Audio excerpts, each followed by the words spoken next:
दुनिया उन्हें भगवान कहती है, लेकिन क्या आप जानते हैं? रजनीकांत का असली जन्म जीत वाले दिन नहीं हुआ था। उनका जन्म उस दिन हुआ जिस दिन वो पहली बार बुरी तरह हारे थे। एक छोटे से कमरे में बैठा शिवाजी राव, जो आगे चलकर रजनीकांत बनना था, उस दिन बिल्कुल अकेला था। जेब में पैसे नहीं, सपनों पर धूल, और दिल में एक ऐसा डर जिसने उसे भीतर तक तोड़ दिया था।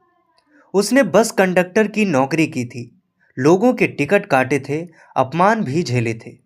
लेकिन सबसे बड़ा अपमान उस दिन हुआ जब अभिनय सीखने का उसका सपना उसके सामने ही टूट गया। उसे कहा गया, एक्टिंग तुमसे नहीं होगा। और यही वो दिन था जब रजनीकांत पहली बार हारे थे।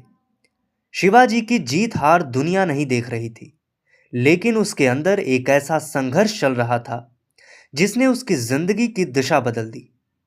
उसके पास कोई बैकग्राउंड नहीं, कोई पहचान नहीं, कोई बॉलीवुड ड्रामा नहीं। सिर्फ एक दर्द जो उसे चुभता था, और एक आग जो उसे हर रात जागते रहने पर मजबूर करती थी। लोग कहते थे, जिंदगी में कुछ बड़ा नहीं कर पाएगा, पर उसे किसी और की जीत नहीं चाहिए थी, उसे खुद को जीतना था। और तभी उसकी जिंदगी में एक मोड़ आया, मद्रास फिल्म इंस्टीट्यूट का ऑडिशन। ऑडिशन के दिन शिवाजी के हाथ कांप रहे थे, दिल कह रहा था मत कर, पर हार की जलन कह रही थी आज नहीं लड़ा तो कभी नहीं लड़ पाएगा। और इसी डर के भीतर रजनीकांत का जन्म हुआ। उसने मंच पर 45 सेकंड का एक दृश्य किया, गुस्सा, दर्द, आग सब एक साथ।